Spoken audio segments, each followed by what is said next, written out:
Eagles Entertainment. With the 10th pick in the 2021 NFL Draft, the Philadelphia Eagles select. You're listening to the Journey to the Draft podcast. Welcome to the Journey to the Draft podcast, presented by Life Friend. I'm your host, Fran Duffy, and it's time to get you ready for Week 9 in college football. And I've got 4 people here on today's show to help me do exactly that. We're going to start things off with Mr. Relevant, where Nate Tice is going to drop by to give us some of his evaluations on this quarterback class, on some wide receivers, the rest of the offensive skill. They've done a new big board over at Bleacher Report. Nate's a big part of that, worrying about the offensive side of the football. So we'll talk a little bit about that process and some of his evaluations on the top players in this class in Mr. Relevant. After that, we're going to stick on the offensive side of the football for Scouting Report, where Eric Galko from the Shrine Bowl is going to stop by to break down a sleeper at that position for the second straight week, a guy that you could keep an eye on for day 2 of next spring's NFL Draft. After that, we've got Saturday Scouting. We're going to start our look ahead to Week 9 with Ben Fennell. We're talking matchups, players who can help themselves the most, and a look back at that Bleacher Report big board that I talked about earlier with Nate Tice. We're going to get into that with Ben in that segment. Then we'll wrap things up with Ross Tucker in Pick 6. 6 more games for this weekend. Ross was able to strike gold with his upset special last week. We'll see if he can follow that up with another big week here this weekend. That said, before we get going with the show, just a quick reminder, make sure you jump on to Apple Podcasts or Stitcher, leave us a rating, leave us a comment. If you've got questions, if you've got mock drafts, send them our way over on our Apple Podcast page. It's the best way to reach us and for us to hit you back. So make sure you go on to Apple Podcasts, leave us your question right over in the comment box, and it's a great way to help us throw us your support. Really appreciate everybody that has done that lately. That said, let's get into my conversation with Nate Tice. Top of the show, it's time for Mr. Relevant. It's time for Mr. Relevant.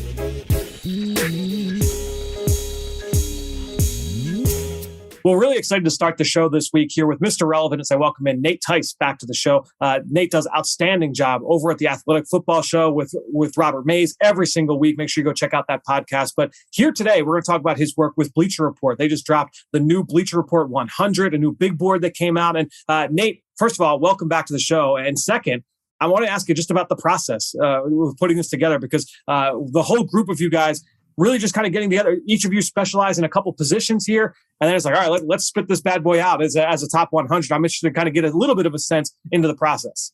Yeah. Well, first off, thanks for having me on. It's kind of fun. It's like, all right, if we do this pre-draft and now we do it mid-season, it's like, okay, this is like the beginning of this process. And Sure. The last time it was almost the end of the process. So this is good. No, I really like how we do it at Bleacher Report. We were just talking on the pre-show. It's just, in a scouting department, you'll have your area scouts, your national scouts, your regional scouts, et cetera, et cetera. And then usually at the end of the year, most teams, at least the ones I was with, will do a positional scouting where one of those area scouts will then cross-check all the running backs, all the receivers.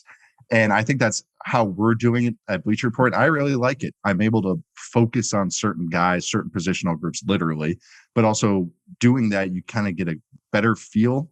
And also at least some more fun discussions, like when we're all together, because we truly, it's not like all 4 of us have watched the exact same guys and we're like, oh, this guy, I had him as a 7-1. I have him as a 7-0.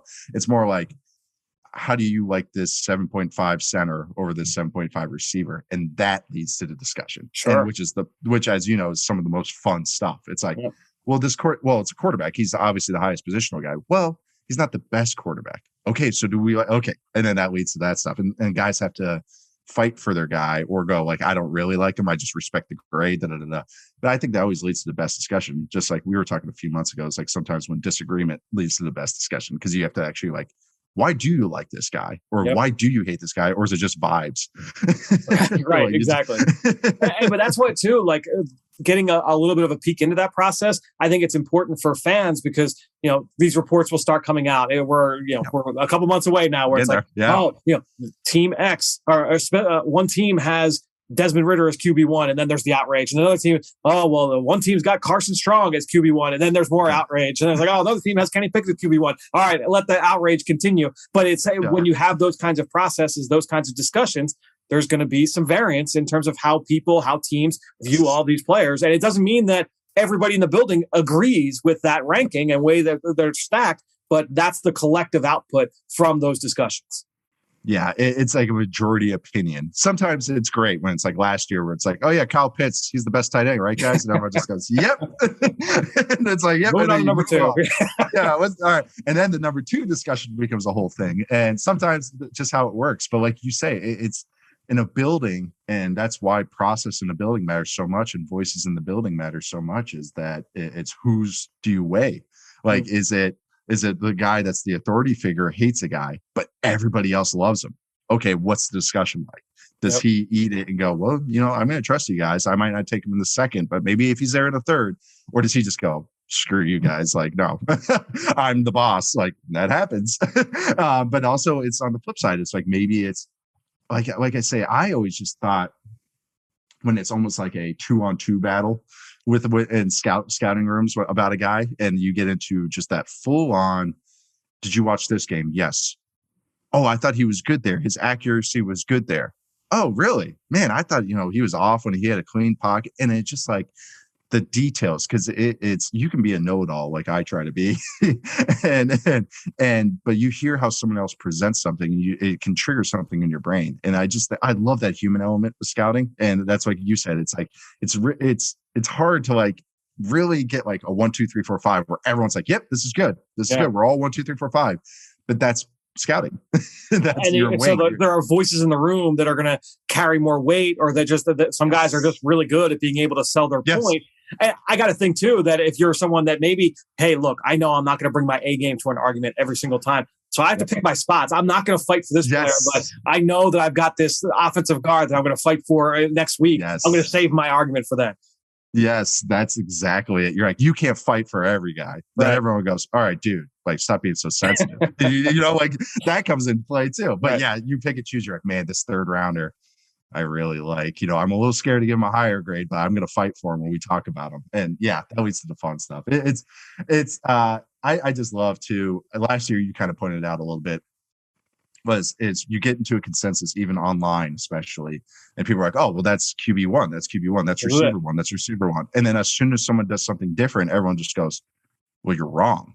And it's like, it's that cracks me up to no end. It's like, there's no wrong or right here. These are all just bets. That's all it is. It's just wagering on what you feel on this guy. And like you said, some guys are better at others. Like, I wouldn't trust myself. I mean, to some extent, like I'm still trying to work on corners. Like I every month, I'm trying to work on, like, but I think everybody struggles trying to find corners that are playable. But that's the thing, is some positions I have a lot more faith. I trust myself with running backs and receivers more than other positions. But it's just how that works. And like you said, sometimes in the building, you might get some old scout that's just a defensive tackle guru, and you're just like, yep, trust this guy. Or the 49ers, I'll bring up even a name, Bobby Turner with running backs. Like he is the running back coach there, a longtime coach. It's like he sees things with these zone guys. He was the guy that they will openly say he found him Alfred Morris.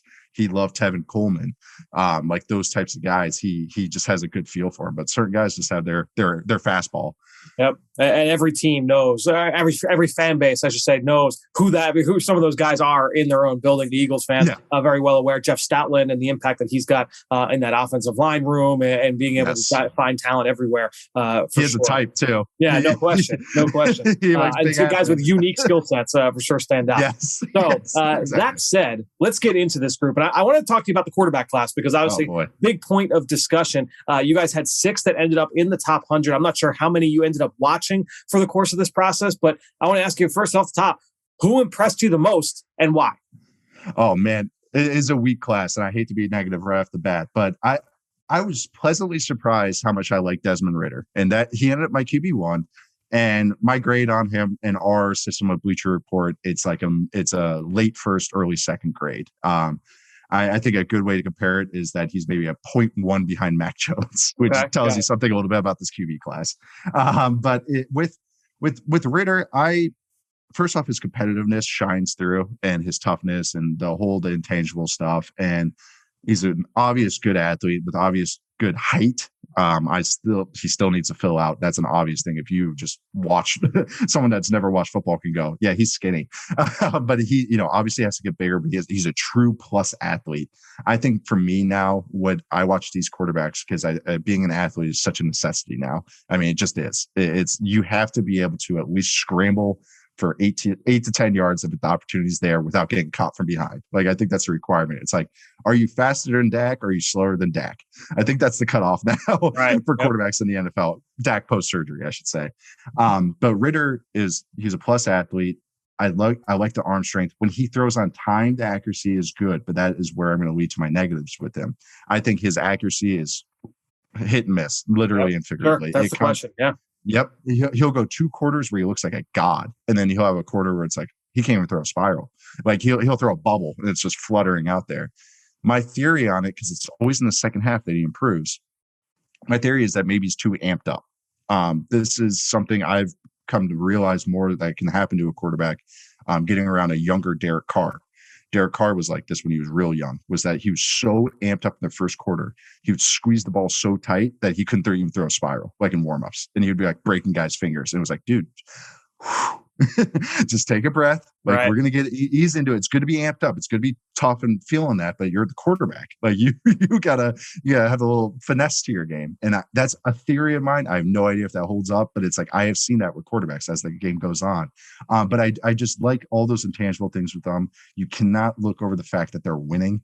And usually when you get some mid-major growing and winning in the top 5, top 10, it's like, okay, there's got to be some good players on this team for obvious reasons. You can only be like, the glue that holds everything together for so much. It's like, it honestly has to have some star talent on there. So you got to look at the quarterback play.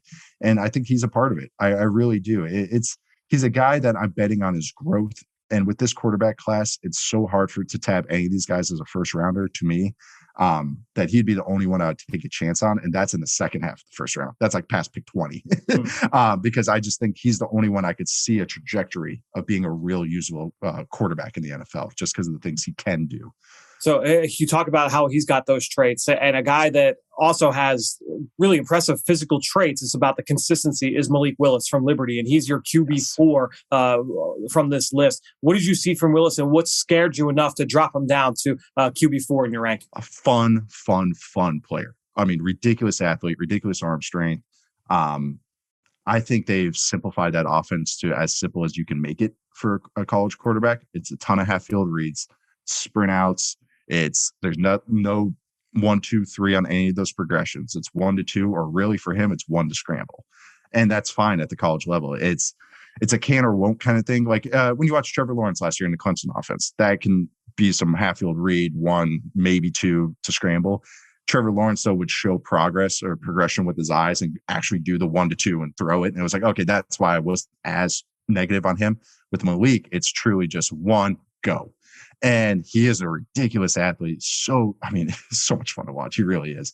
But that's the thing, is like, where is that upside? Where is that stop? Is the growth there? Is this just like everyone thinks it's the Disco Stew meme, or it's just like, oh, he's going to improve like forever? That's what they think sometimes. And it's like, well, where is the cap? It's like, yeah, he's going to get better, obviously, but it's not a lot of, but it's just, I don't see the eyes there on the plays that do require progression that I would want to see from a guy that's a senior. I mean, if he was a redshirt sophomore doing this, just transferred to Liberty, okay. There's room for growth there. But the fact that now he has reps and now he's in the system and now all that stuff, that's what my main concern is. But my grade right now, I have a middle second, late second on him. I think that I'm probably going to hold steady on that unless the second half of the year film really shows him progressing and doing more of the stuff I want to see. Interviews are going to be so huge. Every guy, but sure, quarterbacks especially, but him especially. It's like, it's a can or won't thing. It's like, do they not want you to progress, or do you struggle seeing those types of things? Because you can see what happens when a quarterback can't progress over the middle of the field. It's kind of happening in Philly right now. Right. I guess the interesting thing when looking at those two guys in particular, because of the traits, because of the athleticism, and you see some of these other young guys that have come into the league and have had success, and then the other guys that have been drafted highly that didn't have success. Yeah. There's always extenuating factors for the latter, right? Yes. But so, without getting into the nitty gritty there, but I think when looking at some of these guys, whether it's the Justin Herberts, the Lamar Jacksons, the Josh Allens, like those guys all had some kind of holes in their game. The Kyler Murrays, they had some holes in their game, but it's like, man, like they had that superpower, that ability to create. And so when I look at like, I've got questions when I watch Ritter. There are questions when watching Malik Willis and some of these other guys as well that we'll talk about.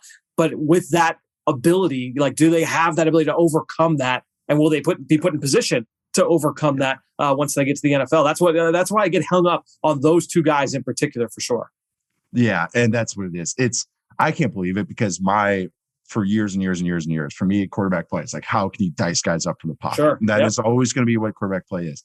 This league now is just so fast, and the pressures that these defenses are bringing and how fast these defenders are, what guys are bringing the pressures. It's not just a bunch of big D tackles coming now. It's linebackers and safeties and 240-pound edge players that can run.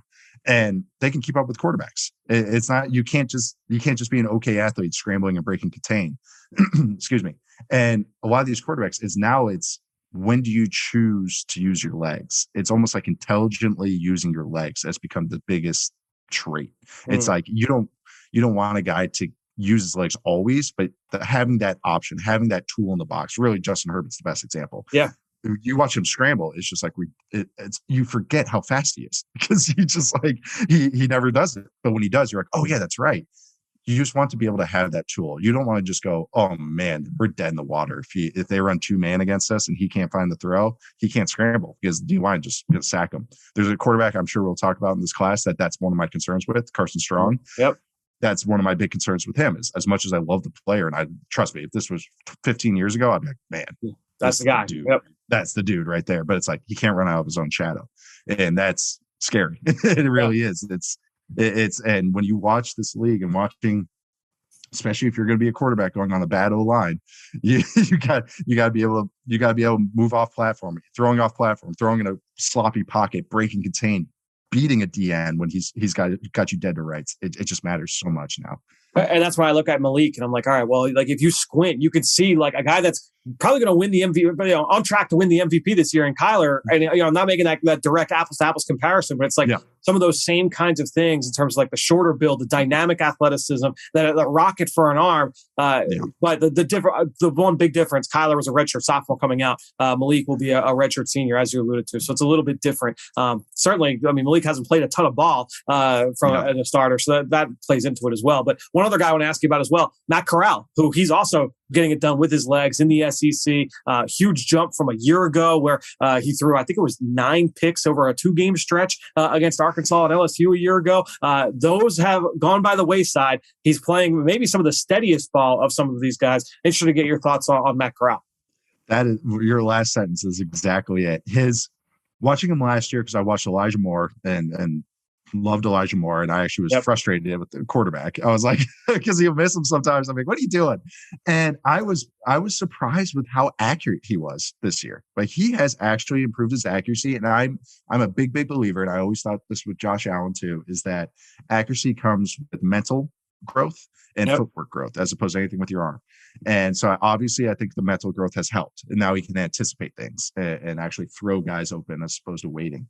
My huge concern with him, and this has already cropped up, is his size. He's listed 205, so he's probably 195. I mean, give or take, and he looks like that, and he's toughish. I mean, he's really tough. Like it's kind of cool. Like see the skinny guy like trying to lower his shoulder on a guy. I'm like, good for you, man.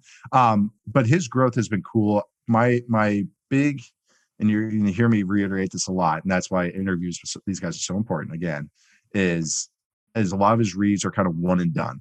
Yep. I know in a Lane Kiffin offense, Lane Kiffin is very designery every week in, week out. He has 40 new plays where he's pumped. He throws in on Thursday too, late in the week. He's staying up all night, dialing up these plays. Especially last year's film and a bit this year is you can tell that Lane has told him, you are looking at the X here. And then when Corral doesn't see that come open, then he scrambles, which is fine. He has the ability to create, which we've already harped on, that's such an important thing. Now, the negatives with him for me is size, and can he actually progress? Or is that just Lane Kiffin in his ear or before going like, hey, stare at this and throw it? Again, interviews matters with this. But his growth really did surprise me. When I saw him starting to get hype, I was like, the Ole Miss guy? I watched him last year. No way. and he actually ended up my QB too. I'm going to be honest, he'll probably end up dropping just a little bit on my grades. But yeah, I liked him more than I thought I would. He's a good athlete. He's tough. accuracy is surprising. He's got plenty of arm strength. He can make the throws, and it's just size and whether he actually is a progressive quarterback. And that's really the negatives on him. Hey, you talk about the designer plays. There's a reason why when Lane Kiffin chucks that play sheet like 30 yards into the air, that play sheet hits the ground before the ball's caught, because he sees it just as quickly as the quarterback is. It's all his stuff. He's very. It's him dialing up plays of Madden. I mean, that when you have a good play in Madden, you're like, yeah, that's Lane Kiffin doing it literally on the sideline. So another guy who has really kind of become more widely accepted as one of the top quarterbacks in this class, Kenny Pickett from Pitt. Interested to get your thoughts on Pickett and how much work you had done before this season as well, if you had noticed any growth there. Yeah. Oh my God. He wasn't even on my radar. Like he was, but he wasn't. It was like, I just kind of inadvertently watched Pitt a lot. Just you're a Pitt guy. Yeah. GA there. And I kind of like, let's just keep tabs. Like it's my secondary team. I don't know how Pitt ends up as my second. I mean, it's just so funny. I'm a Mariners fan, a Timberwolves fan, and it's like, yeah, let's just get Pitt in there too. Like, let's throw some more heartbreak in there. No, but man, he is a fun player. Yeah, he is. I struggle with him a little bit because the small hands is really going to bug me. Kenny two gloves, like that's fine though. I mean, like it's Teddy Bridgewater's done it. Kurt Warner did at the end of his career. Peyton Manning was wearing gloves. So I've that stigma doesn't stick with me as much. The small hands does. To me, it truly is. And he's already gotten the comparison a little bit. He truly is like a Diet Coke Joe Burrow. He is. Like I saw exactly what I wrote down. Yep. I can't, and I hate just doing that away. Like I know. It's exactly what he is. It's funny. He's a Diet Coke Joe Burrow. So how do you grade that? Is like, I think he is my negative. I'll go with the negatives first. Is that I think he is capped out. Like I think this is what you get as him in the NFL. Now, what does that bring you? If you're a team that needs stars and needs stuff, probably not a guy you want to go for. But if maybe you have a good crop of guys, the Broncos, and then you're like, man, we just need competent quarterback play that can get us maybe create a little bit. Like that's a guy that like you look at. I have him. I think I hit him at my QB3, and I think that's a middle second round grade for me. That's kind of where I'll probably end up with him. Mm-hmm. But I mean, a guy that I came in about to watch, and I was like, I came in as like a little bit of a hater. I won't lie. I'm like, he's probably he's got all the time in the world. The receivers are doing stuff, but it's like, no, his eyes are great. He's throwing off platform. He's got good accuracy at all three levels. He's throwing on time, but then when he's not throwing on time, he's creating off like be able to move in the pocket and throw sidearm, like do all the stuff that you need. So it really is. He's a Diet Coke Joe Burrow. That is that's the best way I can put it. Like and maintaining that accuracy while being off platform as well. He was a really fun player to watch. I know that Georgia Tech game was like, there was so much to take away just from that game. And then you mentioned Carson Strong earlier. Want to get your thoughts on Carson Strong, because I feel like he's a guy that we kind of lose in the discussion a little bit, but really fun player to study as well. Yes. Awesome player. Like I wish I could have played quarterback like how he does, like just sitting in that pocket and just dicing guys up. It's fun. That's the thing I alluded to earlier. My biggest negative with him is he's not the greatest athlete. He's got good pocket movement though. But if you're drafting a guy that's 22, 23 that moves like 44-year-old Tom Brady, you're a little scared. And that's negative with him. He is accurate. You could tell he's got great eyes. Like he is going to the right spot every time. And when he doesn't, he's progressing and he tries to operate from the pocket. His pocket movement's great. Like I said before, I think I've been trying to figure out the arm strength a little bit. I don't know whether to call it good or above average. Like that's what I've been kind of torn on him a little bit, which again matters. If you're not going to be able to create with your legs, your room for error just shrinks even more. Because then, all right, and if you don't have arm strength, then your room for error shrinks even more. And then you have to be perfect with your mind. That's really hard to do, especially at the NFL level. As a young quarterback, yeah.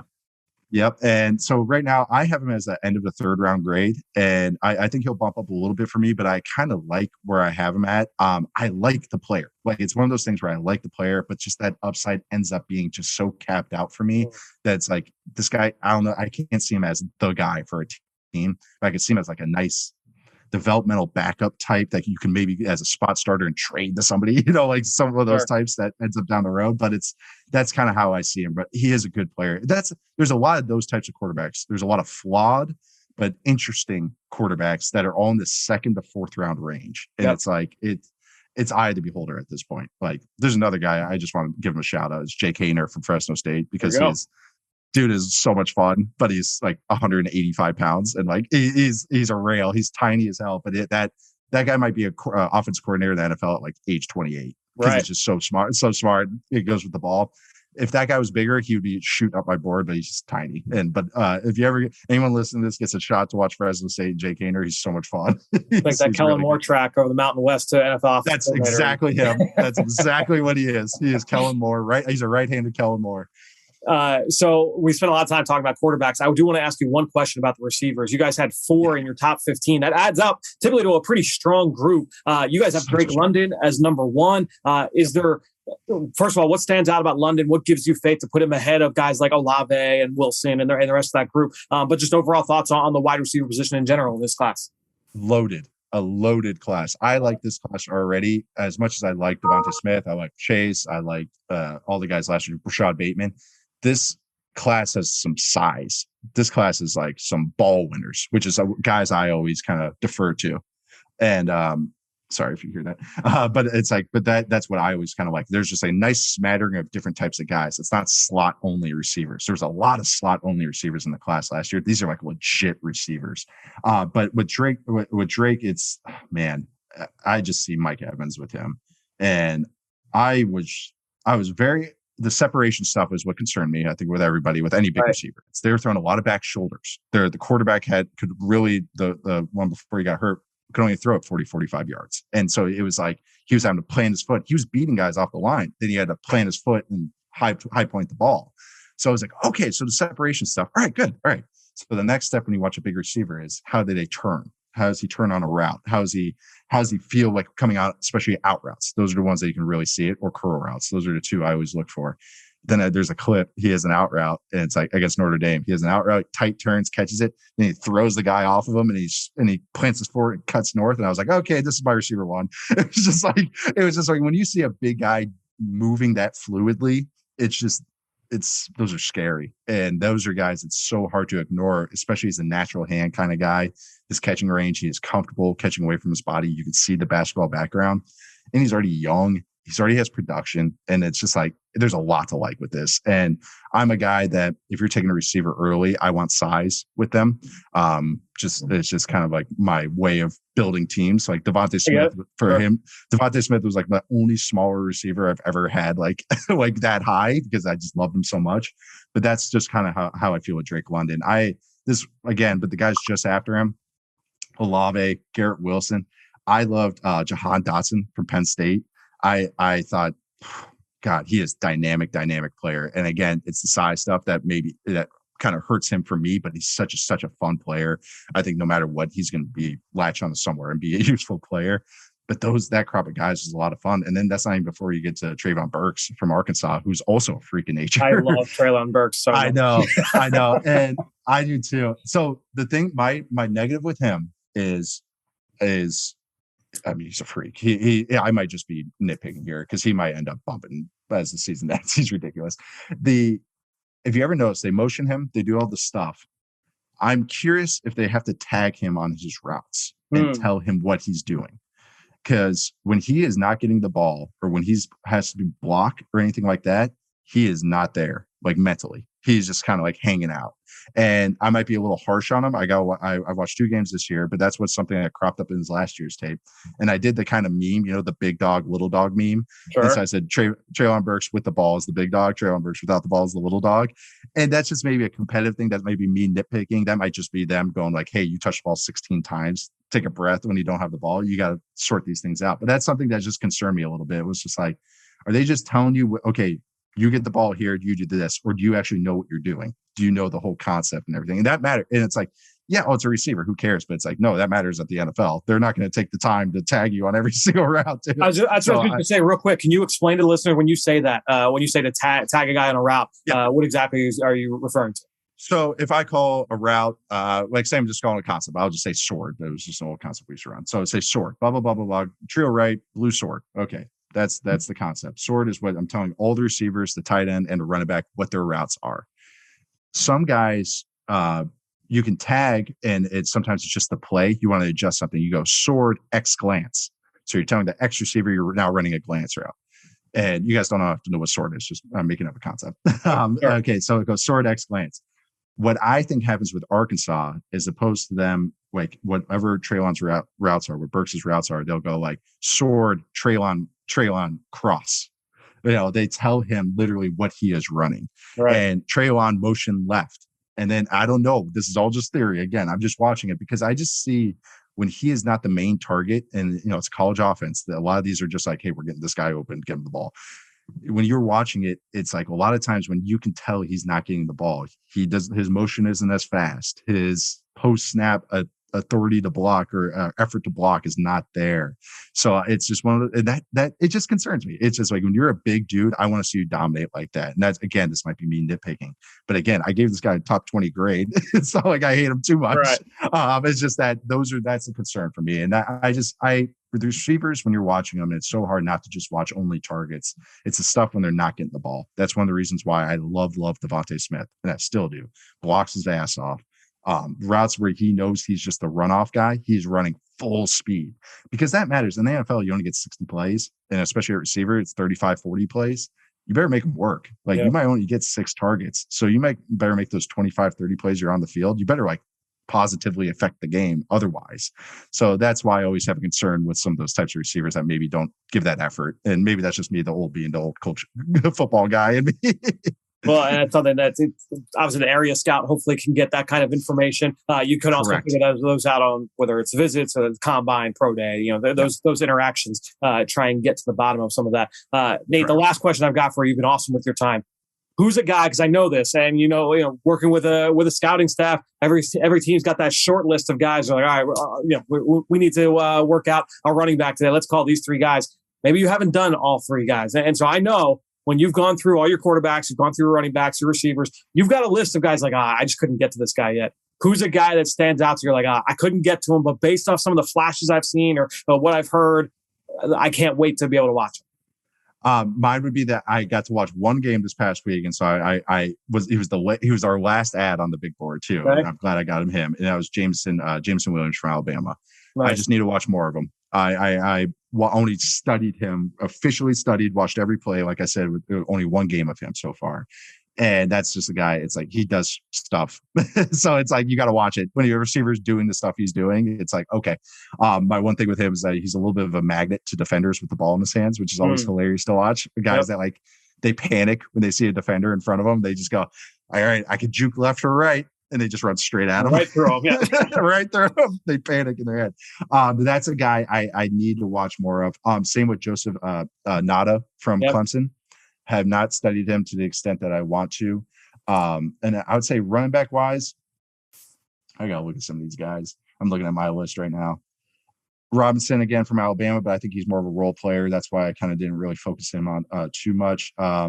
Oh, really? Zamir White from Georgia. Right. I got watch him a little bit more. And then quarterback wise, I felt pretty good about who I checked out. There's a couple guys I still want to watch more of. Like I want to see more of Tanner McKee. I was able to watch 2 games of him earlier, but I want to watch more. I want to watch more of Bailey Zappi. From Western Kentucky. I was able to watch 1 game from him this season, and intriguing. And it's more like, okay, I got to circle back on that. But those guys are the ones I would say stand out as of right now. But that's what's so fun about this. There's probably next time I talk to you, there's going to be like 5 more guys that crop up that you're like, there's always guys on the list. No matter, you might watch 300 guys, and it's like, oh, I really wish I could have gotten the number 301. Like, when Jameson Williams cropped up, I was like, oh man, I just watched Alabama. How did I not even I noticed him, but I didn't notice him. Like it was one of those things where it's like I thought he was a sophomore for some reason. So I was like, I'm not even gonna pay attention to him. And all of a sudden I was like, oh, he's draft eligible. Oh, okay, here we go. Like, yeah, there's never enough time. There's never enough time to get to all. Well, we'll see Jameson Williams on the next edition of the BR 100. I'm sure. Well, Nate, this has been awesome, man. Thanks so much for sharing some of your time with us. And we'll talk to you next time here on the Journey to the Draft podcast presented by LifeBrand. Awesome. Thank you for having me. Dim those lights. We're headed to the film room for the scouting report. All right, well, excited to welcome back to the show my good friend Eric Galko from the Shrine Bowl to talk through another receiver. We talked to a receiver last week from North Dakota State. This week, we're going to Coastal Carolina to talk about Javen Hiley with the Chanticleers. Eric, tell us about Javen Hiley and what he brings to the NFL. Yeah, I mean, first off, he's a guy that really impressed in 2020 during Coastal Carolina's outstanding, almost undefeated run before losing to Liberty at the end of the year in the bowl game. But I think what he has shown this past year and in 2021 for sure is incredibly impressive route running. He is a well-built outside receiver who I think is, if not one of, if not the best route runner in college football. And he's been a really impressive player for Coastal Carolina, and especially a favorite of quarterback Grayson McCall. Yeah, they've had so much offensive success. Obviously, a disappointing loss last Thursday night, which we talked about this week earlier on the show. But when we talk through Hiley, give us the scouting report. What is it that he could bring to an NFL receiver room? Yeah, I think he can play. He gets well off press. You know, he's a guy that's built well to play on the outside, but he's not necessarily a big physical presence, but he does a great job of getting off press. He can play in the X, he can play in the Z, he can do some slot work. But again, I stress he is maybe the country's best route runner. I know people look at Chris Olave and do the Keenan Allen comparisons, and Chris Olave is a fantastic route runner as well.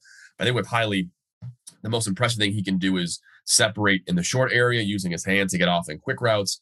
He's a very effective mid-range route, whether it's dig routes, comebacks, deep posts, etc., of getting his shoulders around and generating speed and working downfield or across very, very smoothly. And then vertically, great ball tracking, great hands, and timing up when he shows hands to finish. He's an all-around complete receiver on the perimeter, and a guy that, again, you watch him, you're not going to say he's a burner. He's not going to be a 4-3 guy that's winning with vertical stretching ability, but the ability to be consistently open, get separation. It's why he's become a favorite of Grayson McCall. And actually, if you watch their film, they're tight end Isaiah Likely. He's had a couple of huge games this year, and he's a great prospect in his own right.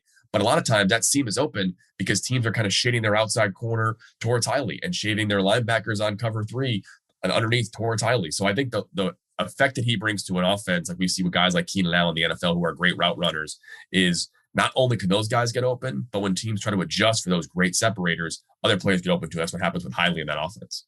You talked about his ability as an intermediate route runner. To me, like that is one of those separating factors for me when I'm looking at trying to tier route runners in a wide receiver group, because there are plenty of guys, maybe they can win in the quick game, but they just don't have that juice to be able to make plays a little bit further down the field. Maybe they've got great juice down the field and, they run those deep posts really well. They showed that ability to stack receivers on vertical routes, but they're just not super technically proficient in the quick game or the intermediate area.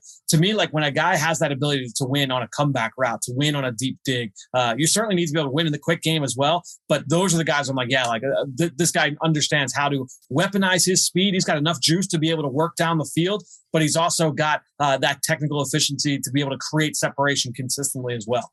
Yeah, I think, a trendsetter already. Sean McVay is showing in his offense how valuable that is. We see Robert Woods and Cooper Kupp winning on those 5 to 15-yard routes consistently. I think that's what NFL teams are seeing more is there was a big rush, and there still will be a big rush on speed guys who can just get vertically, the Mecole Hardmans, the Tyreek Hills of the world.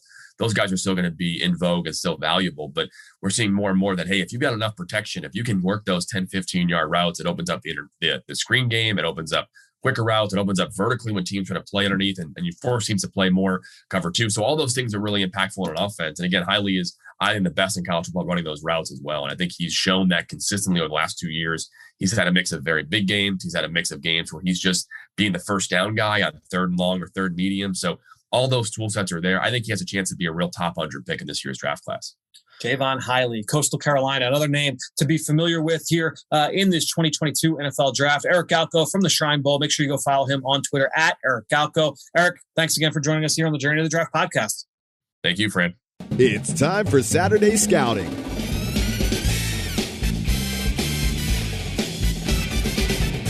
All right, well, time to shift our attention to Week 9 in college football. So I welcome in my buddy Ben Fennell. Ben, look, we've got a lot to get into today. We already talked with Nate earlier about the Bleacher Report Big Board. We're going to get to that. You and I are going to kind of hash some things out about some of those rankings here later in the segment. But first things first, Mel Kiper from ESPN, he dropped his new Big Board. We talked about his most recent positional rankings a couple weeks ago here on the show. But just 2 quick takeaways, because I don't want to dive too deep. Maybe we'll go a little bit deeper into the Big Board next week. But new quarterback 1 and a new wide receiver 1 for Mel Kiper.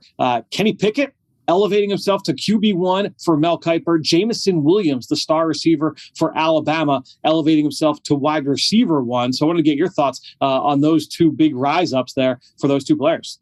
Yeah, Kenny Pickett, I think one of the major winners this year of returning for a super senior season and knocking off Clemson last week, a game that he threw 4 picks the last year in, really rebounded, and he's been on a meteoric rise, and he's just been a steady Eddie type of prospect, and all the other quarterback prospects have had up and down play and really inconsistent, and slow, steady Eddie has just been climbing the boards every week, and here we are at QB1 off of a big win. And I think this is kind of what we expected. Jameson Williams, people are a little bit behind on because he was a transfer from Ohio State and kind of a name that wasn't on national boards, but he's really one of the best receivers in the country. And we had a chance to watch some of his tape yesterday, Fran. I think we were both pretty impressed. Wide receiver 1 might be a little bit rich, but I think definitely a top 5 receiver in this class through and through. I think when you're talking about Jameson Williams, I am interested to see what he comes in from a size standpoint. He's listed 6'2", just under 190 pounds. So tall, long, kind of angular frame, kind of a wiry frame.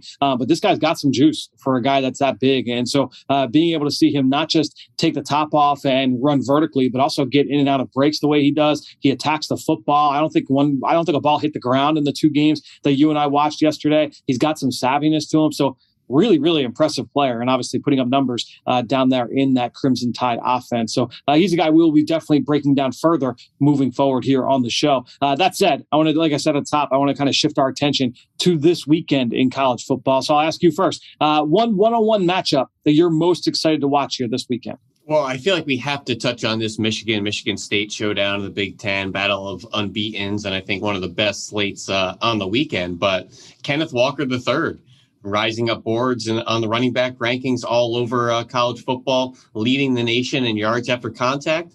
Well, that Michigan front 7 doesn't miss many tackles. They actually have the fewest missed tackles in the Big Ten right now. Aiden Hutchinson, Brad Hawkins at safety is a really good player. Daxton Hill, David Ojabo is getting some attention on the other side of Aiden Hutchinson. It's going to be a battle of tackling and who can bring down Kenneth Walker III. And we'll see if those speedy receivers on the outside can maybe get over the top. But really fun, undefeated battle in Michigan. Yeah, and Kenneth Walker certainly continue to just build week after week after week. I'm going to talk about this game a little bit in the next segment, so I don't want to dive too deep into my thoughts. I will, however, talk about a former Michigan running back and Zach Charbonnet out west, UCLA. He's been extremely productive for Chip Kelly this season as the starting running back after transferring from Michigan this offseason, going up against Utah. And this Utah defense, they've got some guys in that front 7 to watch, namely the senior linebacker, Devin Lloyd, who has all the physical gifts you're looking for in today's NFL. He's got sideline to sideline range. He's ferocious downhill. I'd like to see him get a little bit better, a little bit more consistent with his eye discipline and his play recognition skills, just understanding where he needs to be on every single play, seeing things before they happen. That will go a long way towards him kind of reaching that ceiling, but he's got all the tools. And so I'll tell you what, Charbonnet is a bigger back. Lloyd's he's a pretty physically imposing linebacker. Those two meeting in the hole will be some fun TV to go back and watch later on for sure. Yeah, really good battle out there out west. All right, let's get to our most to gain. Who's a player that could really benefit from a strong performance here this week? I'll let you go first here. So I really want to see a breakout performance from Texas linebacker Marvin Overshone, who's a converted safety. He's been playing that will linebacker position at Texas for 2 years now. They play Baylor. Baylor's 6-1, and Overshone's got kind of a 3-headed monster this week. He's got a power back in Abram Smith at 220. He's got kind of a scat back, a pass-catching back in Tristan Ebner to cover out of the backfield. And Fran, Baylor's center, Jacob Gaul, is really quietly one of the better centers in college football. He's a Buffalo transfer, played left guard last year, paving the way for Jared Patterson, our good buddy Coyote Awasika, who is a left tackle out there at Buffalo. Really good player. Transferred over to Baylor, playing center. Jacob Gaul at center. Ebner catching passes out of the backfield. Abram Smith, is the downhill kind of bulldog. Marvin Overshone is going to have his hands full. So big performance. I'm really expecting at him. Yeah, he's a really interesting player. I mean, when we talk about like those overhang, like nickel Sam players, I mean, that's kind of the role that he has played in the past. He's a converted safety. He's like 6'4" in that 220-pound range. Freak show athlete, but those same questions that we have about those guys making that transition to more of a stacked role. That will be the question here with Overshone. And I will get to a similar kind of linebacker, but a guy that's just got more reps from a stacked position, and that's Florida State's Amari Gainer going up against Clemson. Florida State, Clemson, always a good one. I know both teams going through some struggles right now, but I think that that's always going to be a big one when you turn on Florida State. You're like, all right, how do you perform against Clemson? Solid rivalry game, trying to go up against that front seven and that offensive front and all the different things that they're doing from a misdirection standpoint. Amari Gainer, interesting game here for him going up against the Clemson Tigers. Let's go now to our prospects after dark. A guy who's playing in a game. Again, I'm going to set the start time 7:30 p.m. or later that you want to be able to profile. I'll go first here with this one. And one team that you can almost always see at this time of night when you come back, maybe the kids are put to bed, it's time to sit down and take in some college football. Fresno State going up against San Diego State, 10:30 on CBS Sports Network. So this is even like, all right, not only are the kids to bed, but you have a little date night with the wife or with the husband. And it's like, all right, it's time to get down. Now I can finally watch some football. You can turn on Fresno State. Now, we've talked about the running back, Ronnie Rivers, and some of the things that he's been able to do over the course of his career. He's been extremely productive, both as a runner and as a pass catcher. But the quarterback, Jake Haener, has been making some noise this year in his final season on campus. It started back in week 0, and he's continued to just build week after week after week. So keep an eye on Jake Haener, who, look, this quarterback class from a senior standpoint, it's not really deep. I think once you get past those first 4 or 5 guys, it's like, all right, who are some of these other names? And I feel like Haener is a guy that has really started to kind of make his presence felt in that senior quarterback group. I think Haener, he's going to end up at one of these big All-Star games for certain. So certainly a name to keep an eye on here this Saturday night. All right, Fran, just casually gloss over San Diego State 7-0, one of the hot teams in college football. Cameron Thomas is the Mountain West version of Aiden Hutchinson. All right, I'm putting it out there right now. He's 6'5", 270, plays all over the place. You've been talking about him for a long time. Top 5 in QB pressures in college football. Just nobody watches San Diego State because they're on at 1 a.m., out in the West Coast. But I love looking at the independent teams, Fran, particularly BYU. Their schedule is so much fun. I highlighted their game against Baylor 2 weeks ago. They play Virginia this week. And there's a really fun battle of top-level centers in this game. 2 centers in my top 15. I put out a top 30 the other day on Twitter. A lot of good centers in college football. But BYU, James Empey, 4-year starter. He had an injured ankle last year, so he really didn't capitalize on the Zach Wilson, Brady Christensen kind of meteoric rise season. He returned for his super senior season. He's looking much better, much healthy. And then Virginia's got a really good player in Oluwatimi at center. He's an Air Force transfer, but he's been playing center for 3 years there. No sacks allowed all of last year. Put on his tape against Ali McNeil in 2020. I thought he shut him down as good as any interior guy in college football. Really good combo blocks. So 2 really fun centers out there if you're watching BYU and Virginia late.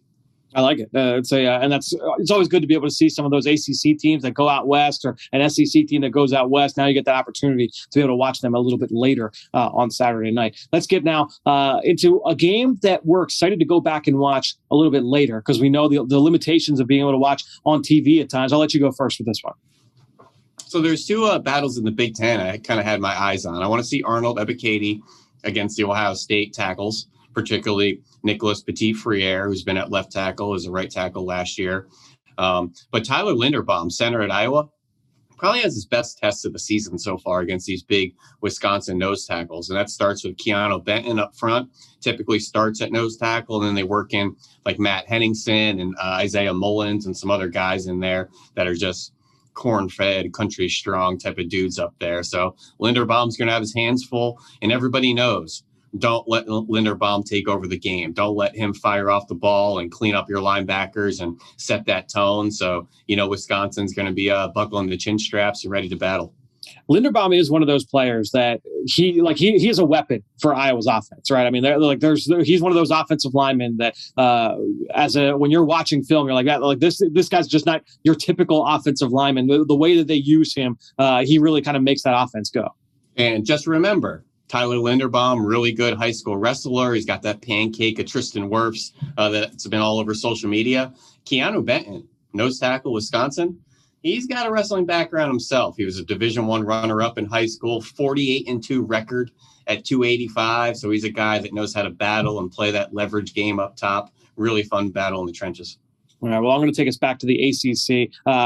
For quarterbacks, I always like going back and see how they do against some of the more difficult defensive schemes. And Marcus Freeman, the new defensive coordinator at Notre Dame, previously with Cincinnati, what he's doing from a pressure standpoint, all the guys they've got up front. They will be missing Kyle Hamilton this week here at Notre Dame, but big test regardless for North Carolina quarterback Sam Howell. We know about some of the issues that they're facing down in North Carolina. They're breaking in a whole new set of offensive skill players and some new offensive linemen as well. When you look at Sam Howell, the production has been kind of up and down this season, but I think overall this will be one of his bigger tests to date. Even without Kyle Hamilton, that Notre Dame defense, they still have plenty of teeth. They're going to try and come in from every single angle. So going back and watching this game from a Sam Howell standpoint will be interesting. Also good to note, that's another nighttime start. It's a 7:30 start time over on NBC. So some Saturday Night Football action over on NBC this weekend. Make sure you go check that out, North Carolina and Notre Dame. All right, let's get into some player comps. We're going to use an NFL comparison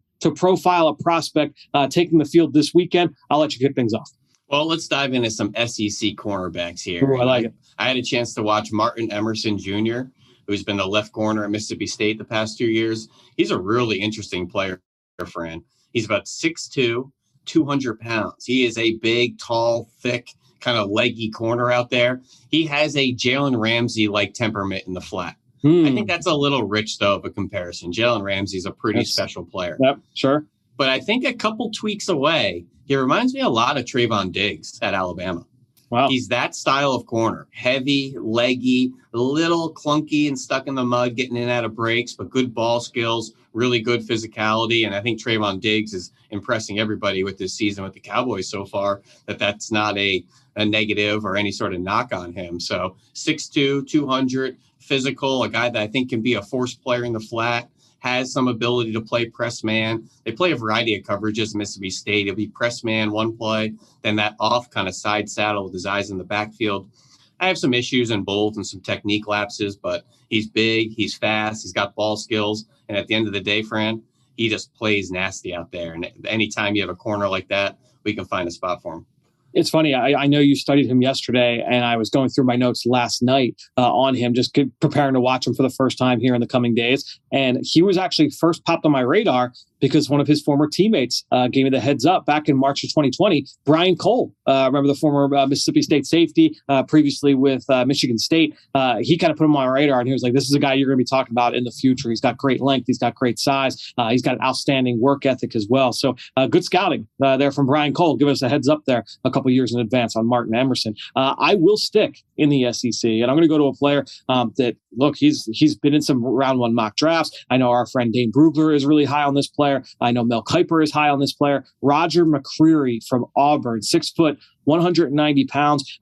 This guy, and you talked in the past, Ben, about how he kind of got baptized a little bit going through that SEC gauntlet of wide receivers over the years, whether it's the Jamar Chases and Justin Jeffersons in 2019, or even going back to last year with Jalen Waddle and Devontae Smith and that group with Alabama, just throughout the entire SEC, just littered with great receivers. But I think that has definitely paid dividends. Watching him this year, this guy is a well-rounded corner, 6 foot, 190 pounds. He's got solid size. He's got really good feet. He's got a feel for playing in press. He's got really good feel from playing from off. Just a good athlete, really good man-to-man corner. He's competitive in press. He's competitive in the run game. He's a really short tackler. He rarely misses coming downhill. The ball production is just okay, but I think this guy is a really impressive, just a cover corner through and through, a really physical, competitive nature to the way he plays. And when you look at all the boxes that he checks, paired with the athletic profile, the size profile, he reminds me a lot of Stephon Gilmore when Gilmore was coming out of South Carolina. And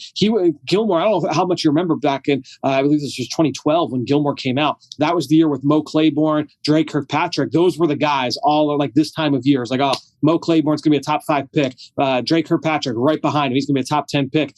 And as the season went on, as the pre-draft process went on, it was like, oh yeah, like this guy Stephon Gilmore is really good. And all of a sudden, now he's one of the top corners drafted, and Gilmore became the best of the three. Obviously, Roger Mccreery is a really impressive player. And the more I watched, the more I was like, man, this guy's just really, really solid across the board. Maybe not elite in any one area, but he's really, really good everywhere. And so to me, that makes for a really impressive corner.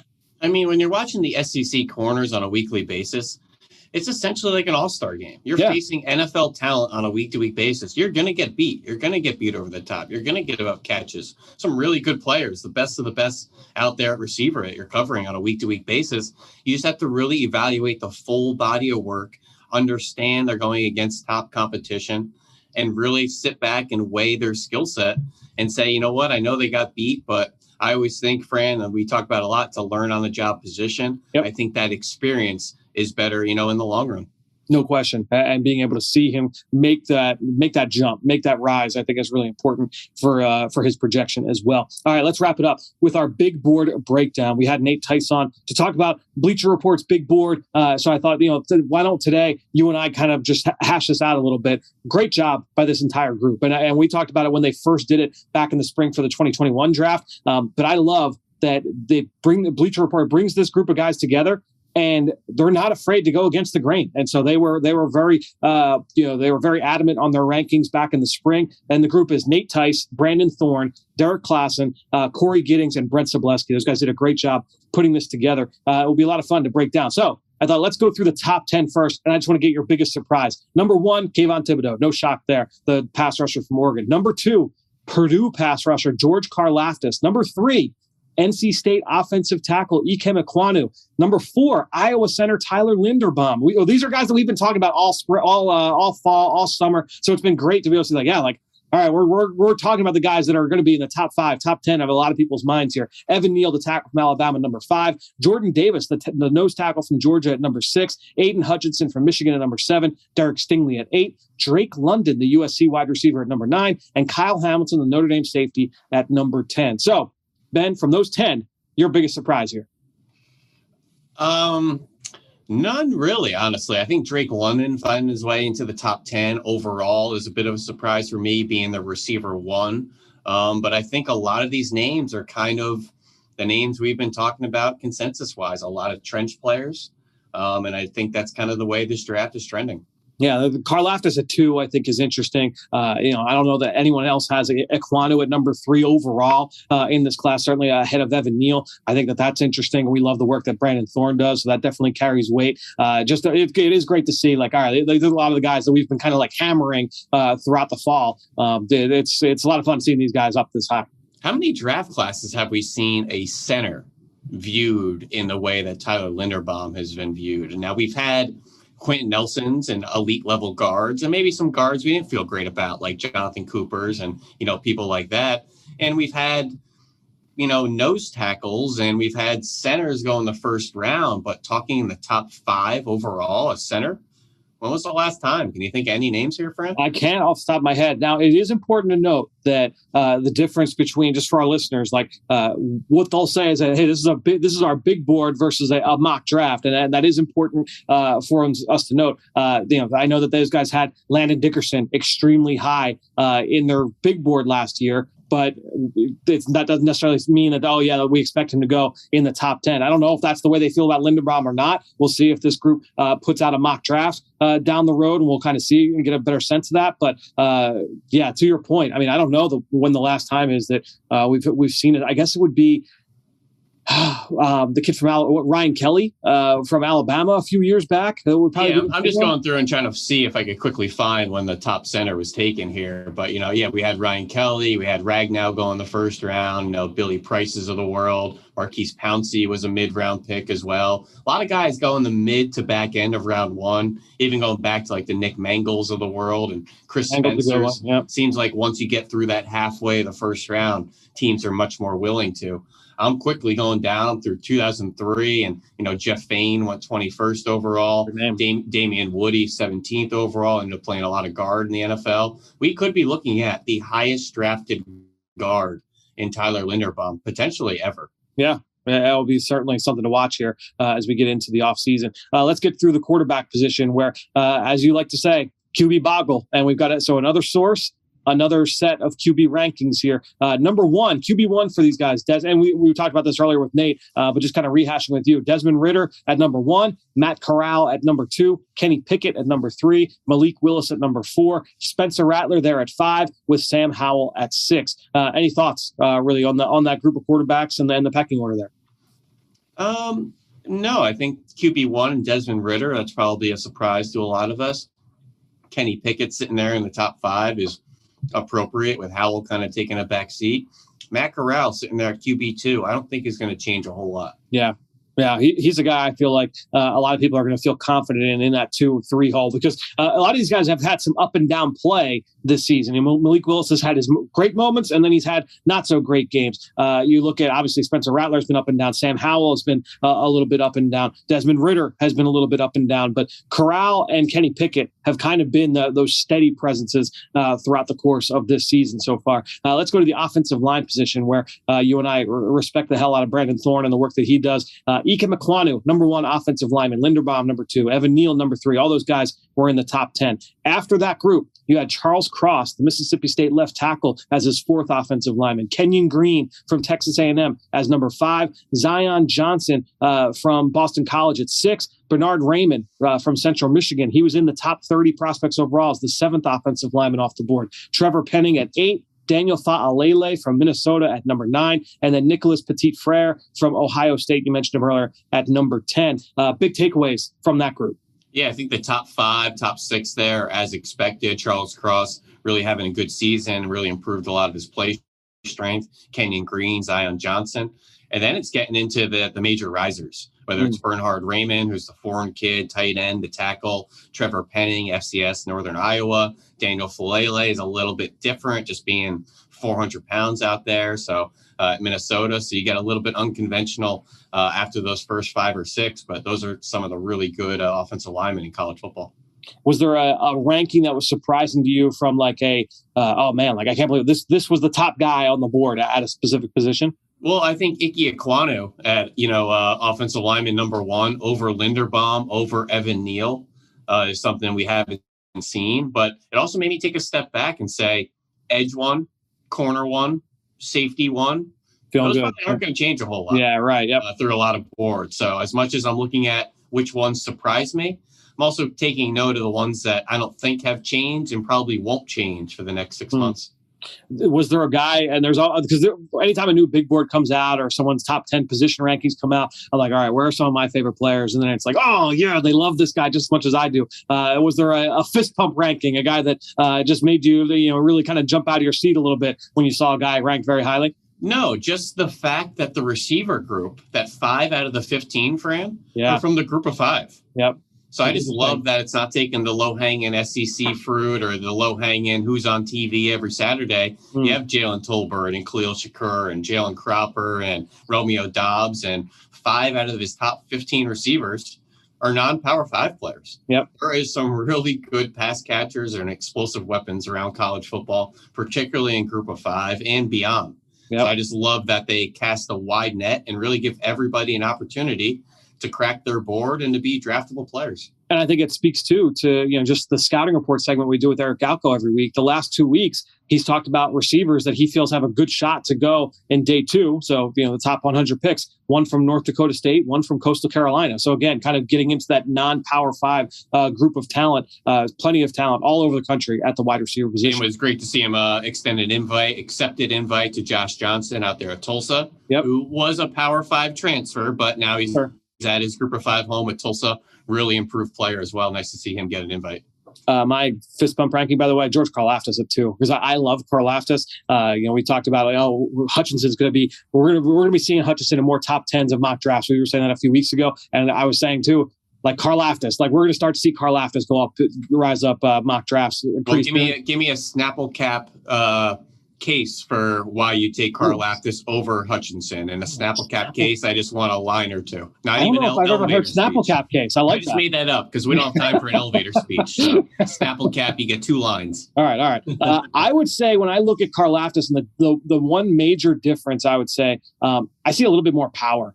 Consistent power from Karlaftis, and in terms of his ability to just consistently push people backwards, and he's also, and this goes from a younger age, the ability to string multiple moves together. His pass rush plan was so advanced at that young of an age. At 6'4", 275, to be that strong, that powerful, and that advanced technically, that's what really got me excited about Karlaftis, more so than Hutchinson. And Hutchinson has had a great year, obviously, but that's why, for me, Karlaftis and Hutchinson, that's what gives me the edge. I feel like Karlaftis is now known as the disruptor on his defensive line the last 2 years. Yep. He really has to be crafty in how he reads slide protections, how he plays off of chippers. Needs to have 2-3 moves, counter moves, if he wants to be productive, because they circle him and say, don't let him ruin the game.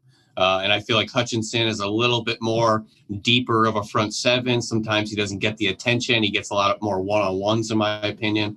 So Karlaftis, I think, is really NFL ready. They have only one linebacker looks like in the top 40. And that linebacker is Christian Harris from Alabama. So just kind of speak, you and I have talked about this offline a little bit, trying to find who are those linebackers in this group, who are the guys that are going to really kind of, be a guy that could come in day one, day two, and be able to offer immediate impact. Harris, for sure, I view from Alabama as that kind of player. I think he's got all the traits you're looking for.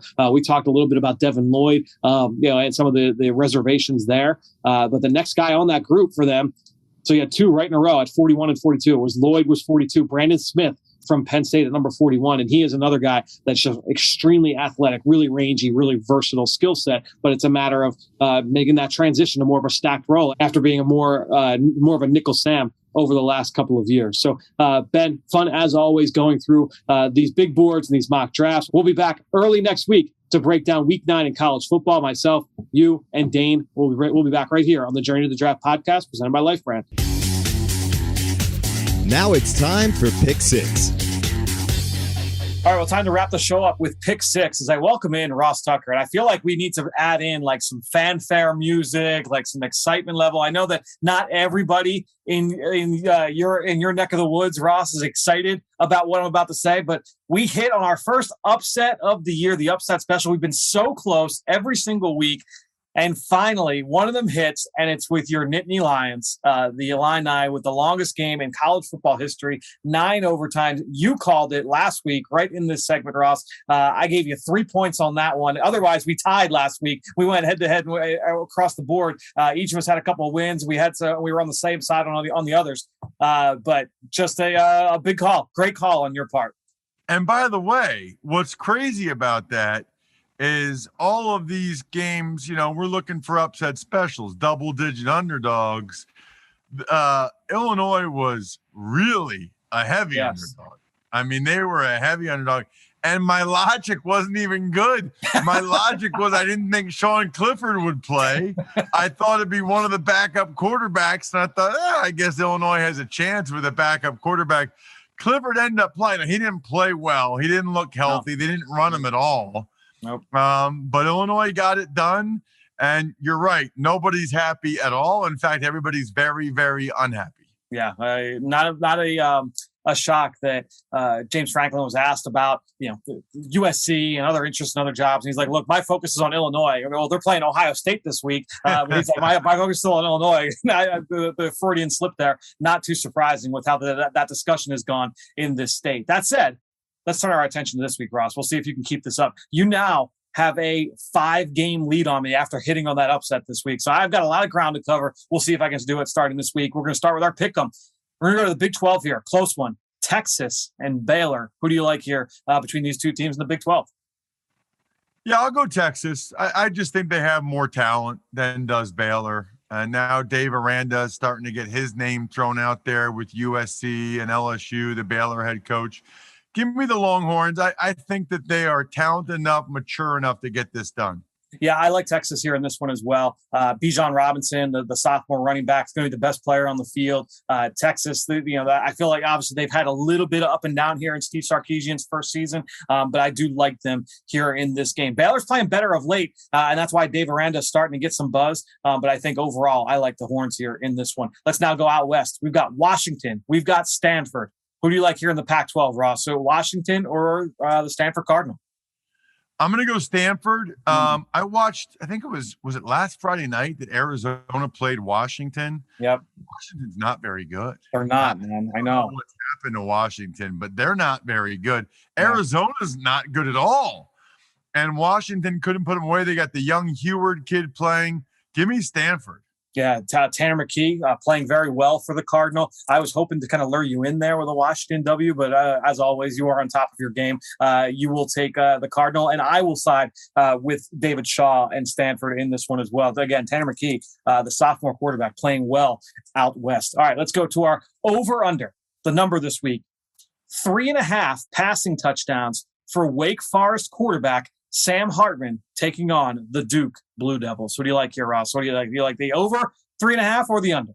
Well, I like the over because I called the Wake Forest Army game on Saturday, and Wake Forest had 10 touchdowns. Now, I don't know how many Sam Hartman threw. I don't remember, but he is very good.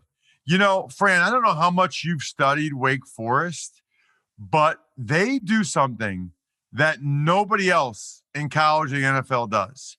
Their mesh point. Yeah, it's awesome. Their ride. It's like 2 seconds. Yep. There's nothing else like it. He's making multiple reads while he can still hand the ball off. It's like triple option football. It is rare that you can say somebody has invented something in the sport of football. Warren Ruggiero, the offensive coordinator for Wake Forest, he invented something. I don't know why more teams don't do it. It works. Does it give you anxiety as an offensive lineman though? Like, are you watching that just like cringing? Like, oh my God, the ball's got to get out, or somebody's going to get killed here. Well, what really bothers me is watching the offensive linemen not fire off the ball at all. Sure, they can't. It's like they're not even. You're so entrenched from little, midgets on up. You come off the ball. You fly off the ball. They're not doing that at all. Yeah. Not at all. It's almost like extra point blocking, but they stay on the double teams. They let the running backs bring the linebackers to them. I mean, it's working. They really only hand it off when the pass isn't there. Anyway, I'll go over. I think Wake Forest is going to put up a ton of points on Duke. And I think there's a decent chance Hartman has 4 touchdown passes or more. I've got friends on both coaching staff, so I'm torn here with this one. I feel like my heart says over, but I also don't want to pick the same as you because I need to make up some ground here in the next month and a half. So I will take the under. I don't feel great about it, but we'll bank on my friends on the Duke coaching staff on the defensive side to come through for me here. I will take the under for Sam Hartman on his touchdown passes in this game. Let's go to the next one here. These are always fun. An either or. Which is the bigger number? NC State's margin of victory over the Louisville Cardinals or Iowa State's margin of victory over West Virginia? Who do you like here and why? I like Iowa State and their margin over West Virginia. And it's really pretty simple. I just think Louisville is a decent amount better than West Virginia. I mean, I think Louisville's got a decent team. West Virginia is not great. And so I got more faith in Louisville keeping it close than I do West Virginia. Interesting. To me, I'm looking at this like which of these 4 teams do I feel best about? And I'm going to keep riding with NC State. They've done me well over these last couple of weeks here in this segment. So I will stick with the Wolfpack, that run game, that offensive line. So much fun. We talk about them all the time. Obviously, we talk about Ike Mekwonu at left tackle and just what they do offensively. I will go NC State, kind of a little bit of opposite logic from the way that you looked at it. And I totally get why you went the way that you did. And Iowa State, they're starting to play a little bit better as well after a slow start. Let's go to our next one here, our high-low. We're going to look at this Big Ten matchup, Michigan and Michigan State. So I ask you, what is the higher number in this one? Michigan State running back Kenneth Walker, who's going to be he's on the Heisman list right now. I got to say, if you're putting four or five guys out in New York, hard pressed to think that Kenneth Walker is not one of those players. His yards per carry here in this game, or the Michigan Wolverines' margin of victory. Which number is higher in your mind, Ross Tucker? Yeah, I'm gonna go Kenneth Walker's yard per carry. Now I went back and forth on this. Yes, obviously he's really good. Yep. I think Michigan's the better team, but I wouldn't be like shocked if Michigan State won. Yep. And even if they lose, I think it's a close game. I got a lot of faith in what Mel Tucker, my brother from another mother, has done so far this year with the Spartans. So I'll go Walker's yard per carry, but it could very easily be 4 or 5 yards and Michigan could win by 7. So I've kind of gone both ways. I went back and forth on this one as well. And I'll tell you what, man, like obviously that Michigan offense is getting some love for what they're doing, but that defense is really performing well. I'm going to go with the Wolverines' margin of victory here. And the reason being just that defense is playing at such a high level. Even if like you said, if Michigan can eke out a 6-point victory, I feel like, all right, like, if they can keep them to 4.8 carry, all right, then I'm going to take home the dub. So I will go with the Wolverines here in this game. Now, let's see if you can follow this up here, Ross. Our upset special. We're going to pick one to win. You got the one last week. Let's see if you can get another one here. Yeah, I thought long and hard about UTEP over FAU. I saw FAU in person last Thursday night. They were pretty impressive, but I still thought long and hard about UTEP, who's had a pretty good season. I'm going to go with a big game, though. Ooh. I'm going to go with the Florida Gators. Wow. Over Georgia. Yes, Georgia is a really good team. There's a reason why this is an upset special, and Florida's a heavy underdog. But it is hard to go undefeated in the SEC. It is hard. And this game is the Gators' Super Bowl. The Gators can make up for a disappointing year by winning this game. Florida was right there with Alabama. I'm going Gators on my upset special. Yeah, you were starting to smell yourself after that one from last week. I like it. I'm going to go, and maybe look, this is the homer in me talking. Central Florida is really good, and they're playing very well. They're traveling up to Lincoln Financial Field to take on the Temple Owls this week.